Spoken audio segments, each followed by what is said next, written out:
Guys, welcome back to our YouTube channel para sa ating latest update. Guys, ngayong February dito kay Samsung, ito na yung ating update ngayon. May mga nagbago ba sa presyo? Ayan. So guys, ito yung mga i-update natin kay Samsung, ang kanilang mga A series from A06, A16, A16 5G, A25 and A35 at yung kanilang A55 5G guys. At ang kanilang Fit 3, yes, mga naghahanap ng budget lang. Tapos ang kanilang S24 series, so yung kanilang S24 Ultra, base model na S24, at ang kanilang S24 FE. Ito na guys, para sa ating latest update. Umpisahan na natin dito sa kanilang mga budget phone. Unahin po muna natin ang kanilang Galaxy A06. Ito po yung kanilang A06. Yan, para po sa latest update natin sa presyo guys nito. Yan, kung naghahanap po tayo ng budget lang dito kay Samsung, ito na po yung ating latest update sa presyo niyan. Bali guys, itong si A06 ay may dalawang variants. Para sa kay Galaxy A06, check po natin ang design. Ganda naman ang design nito. Naka side mounted fingerprint. So ito po yung naka-aesthetic, yung tinatawag na lang aesthetic design o yung trendy design. Yan, side fingerprint. Yan, syempre malinaw na rin ang camera nito. Yan, meron na ring high camera, yan. So may high quality camera. So yan. So ito guys, para sa ating mga specification, bigyan ko po kayo ng idea sa mga specs po na kanilang Galaxy A06. Para po sa size ng screen guys, itong si A06 is naka 6.7 inches, naka high definition display na rin to. Kung battery naman, meron siyang 5,000 mAh pang all day battery niya. At ang maganda dito guys, budget phone, pero ito ay merong 25 watts na fast charging na. Pagdating sa chipset guys, itong si Galaxy A06 ay naka MediaTek Helio G85 na rin. So medyo mataas na rin po guys yung ating processor. Kasi kung naghahanap tayo ng budget na mahilig sa game, yan, pwede na rin to. Pagdating sa main camera, ito po ay merong 50 megapixel para sa kanyang main camera. Then yung depth camera niya, 2 megapixel, o yung mga live focus na tinatawag, yung portrait. Then pagdating sa front camera, naka 8 megapixel na po yan. Yan. Para po sa dalawang variant ito guys, kung gusto natin ng 64 gig, ang presyo po ng 64 gig ng A06 ay 5,790 and 6,790 naman sa kanyang 4 gig 128. Yan, mga budget phone guys. Ito yung hanap nating budget phone. Tapos guys, ito naman ang update natin sa kanilang Galaxy A16. For Galaxy A16, ito po may isang variant lang ito. Ito ay naka 4 gig RAM 128. Yan. Bale, size ng screen din ito is naka 6.7 inches. Naka full high definition display naman po yan. So may mas mataas na resolution to pagdating sa screen. Naka full high definition plus Super AMOLED display. Pagdating po sa processor, ito ay naka Helio G99 na.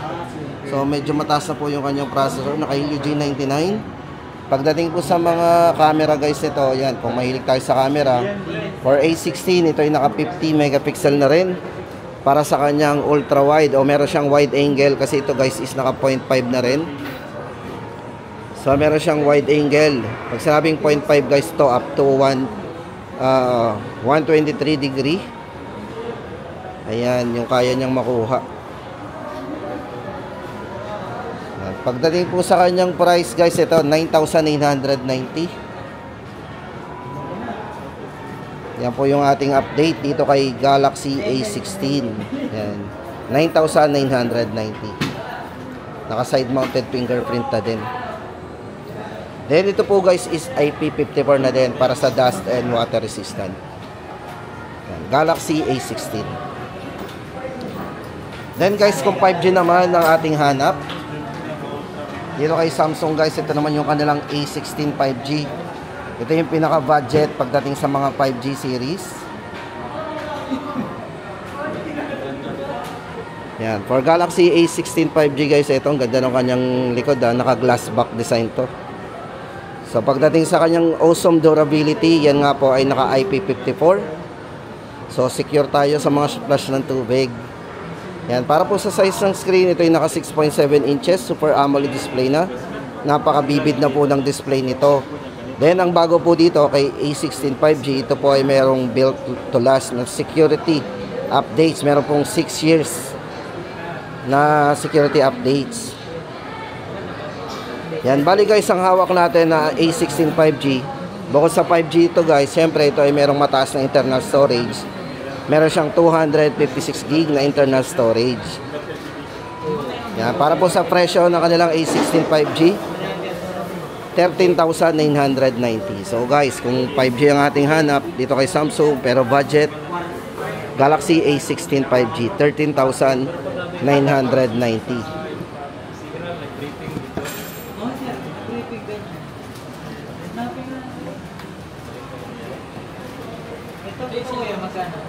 Yun nga pala guys, balikan ko lang po yung chipset pala nito, yung kanyang processor. Ito ay naka naka MediaTek Dimensity 6300. At ito ay naka 6 nanometer na. Ayan. Update po natin dito kay Galaxy A16, 13,990. Then guys, ito, kumustahin naman natin ang kanilang Galaxy A25 5G. Ito po ay 5G din.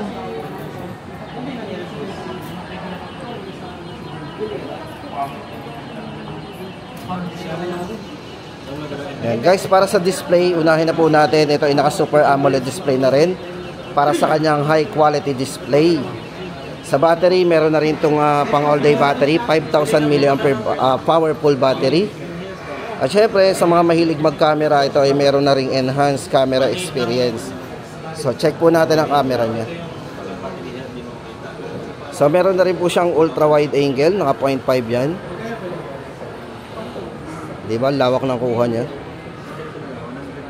Sa video, check po natin.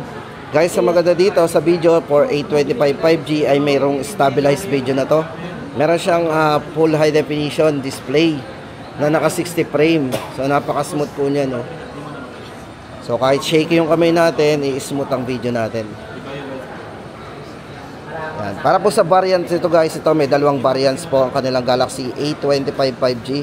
Para po sa kanyang 6GB RAM 128, 14,490.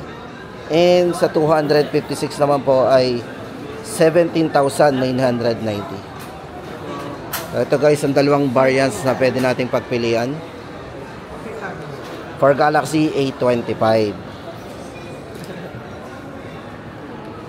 Doon na guys tayo sa kanilang naman A35.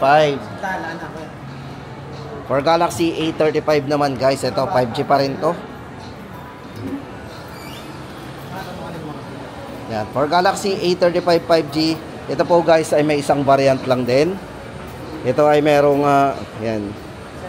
Ito ay naka 8GB RAM, 256GB internal storage. Bale, para sa size ng screen guys, ito ay merong size na 6.6 inches. Naka full high definition plus display, Super AMOLED. Naka Super AMOLED display. At syempre guys, napaka-smooth ng screen yan. Ito ay naka 120Hz. Para po sa kanyang refresh rate. Yan. At syempre, pagdating sa processor, ito ay ginamitan ng Exynos 1380 5 nanometer octa-core processor.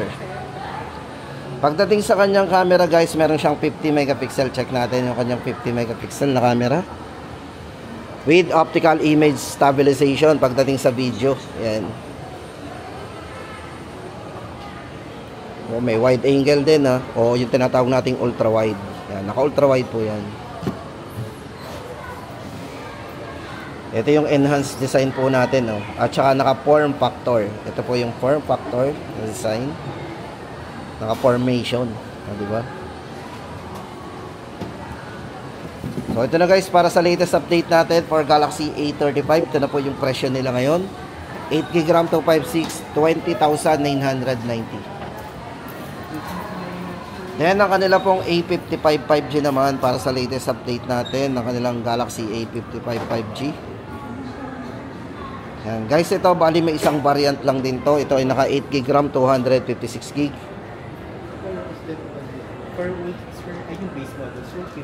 Ito pa yung kanyang enhanced design and form factor. Check muna natin. Yan, naka formation.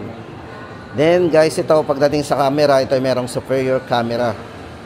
Yan, experience. So check natin, naka 5, naka ultra wide din yan.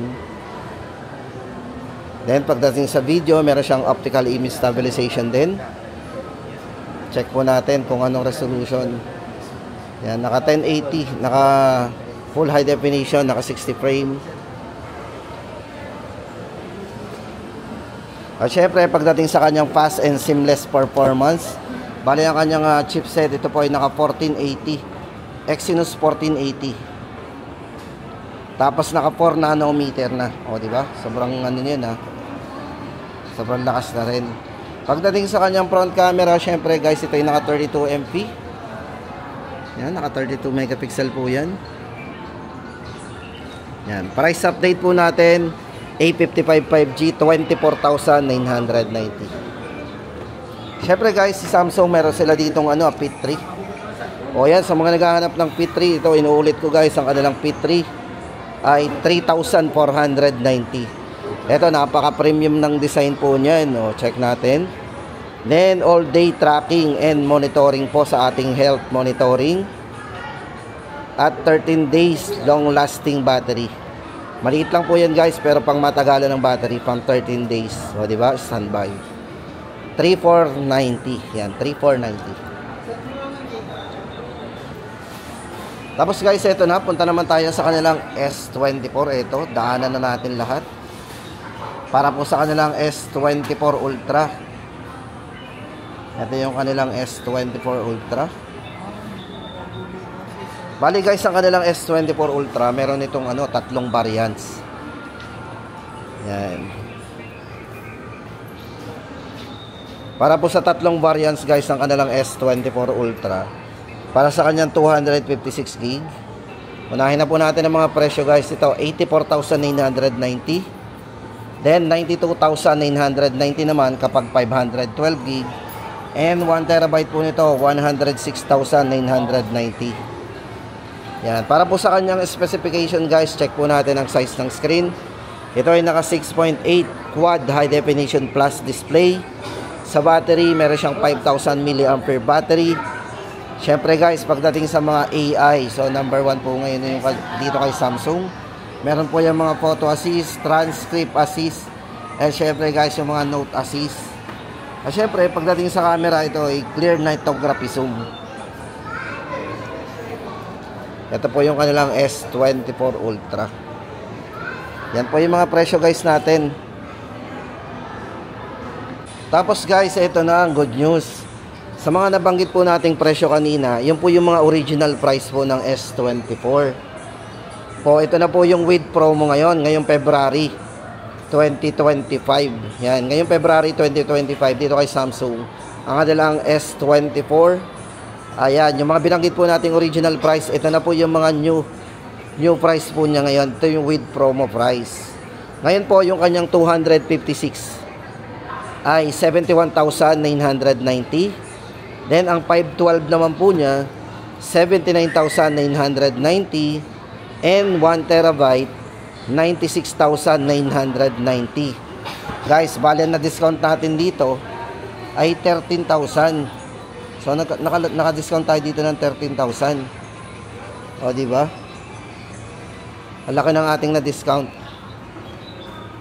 Pero dun sa 1 terabyte, naka-discount tayo ng doon, ng 10,000. Laki ng discount natin ha. So ayan guys, ang good news dito kay S24 Ultra. Ang laki ng discount natin, yung kanilang with promo discount.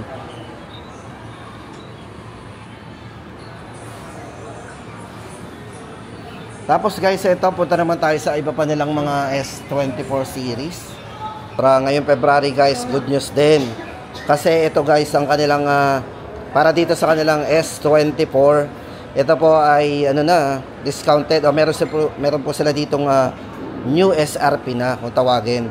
Para po sa kanilang S24, 256 po nito ay 48,990. Then, ang 512 po nito ay 56,990 na lang. O, diba? Yan na po yung new SRP. Tapos, pagdating naman dito sa kanilang Plus, ito yung kanilang S24 Plus. Yan. Ang 256 po nito ngayon po ay 59,990. And 67,000 naman, 990 ang 512 gig. So, ayan guys, ang pinaka-latest update natin dito sa kanilang S24 na base model, S24 Plus. So, yun ang mga bago nilang SRP ngayon. Tsaka yung nabanggit natin kanina na S24 Ultra. Para naman po sa presyo guys ng kanilang S24 FE, yan, ito na po yung ating 256 gig na variant. Ito po ay 44,990. O, yan na guys ang ating latest update. At doon sa mga specification nga pala guys, pa-double check na lang po, ilalagay natin sa screen para meron po tayong idea. So, para sa latest update naman natin sa kanilang mga S25 series, yan. Ito po yung kanilang Ultra, S25 Ultra. Then, S25 na base model. At S25 Plus. Para sa presyo naman guys ng kanilang S25 Ultra, guys, ito kung pinaplano po nating bilhin dito kay Samsung, ang kanilang S25 Ultra, ito po yung mga presyo guys nito. Yan, bali guys dito may dalawang variants yan. Meron siyang 256 gig. Para sa 256 po nito, ito ay 84,990. Then kung 512 gig naman, yan, 93,990 ang presyo ng kanilang Galaxy S25 Ultra. Tapos doon naman sa kanilang S25 Plus. So ito naman ang kanilang S25 Plus guys. Pagdating po sa 256 po na variant nito, ito ay 67,990. At kung 512 naman, 76,990. So ito po yung pinakaano natin na presyo po. Yan. Yan po yung mga original price nila. Then yung kanilang yung S25 o yung tinatawag nating base model. Ito po yung presyo ng kanilang S25. Check po natin. Ito guys, pagdating nga pala sa presyo nito, 51,990 ang kanyang 256 gig at 63,990 naman kung 512 gig. So guys, yun ang ating latest update sa presyo ng kanilang S25. Ito yung pinaka base model. Gandang hawakan nito guys. So kung gusto natin ng maliit lang. Yan, 50 ulitin po natin, 256 po, 51,990 and 63,990 kung 512 gig. Tapos guys, ito kumusay naman natin ang kanilang flip. Ito po yung kanilang Galaxy Safe Flip 6. Para po sa presyo guys nito. Ayan, check natin ang price update natin dito. Yeah, for Galaxy Z Flip 6 guys, ito naman po ang presyo natin dito. Bali guys, ito para sa kanyang 256 gig, 70,990. Then sa kanyang 512 naman ay 78,990. Then sa Fold naman po, ito po yung kanilang Fold. Yan. Safe Fold 6. For Galaxy Safe Fold 6 guys, ito po presyo natin dito sa 256, 70,990. And sa 512 po ay 100. Yan, 256, check mo natin. Sa 256 po nito ay 105,990. Then sa 512 po ay 113,990.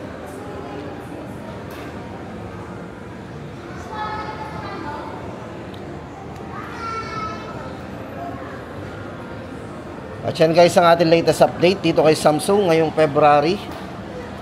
Yan.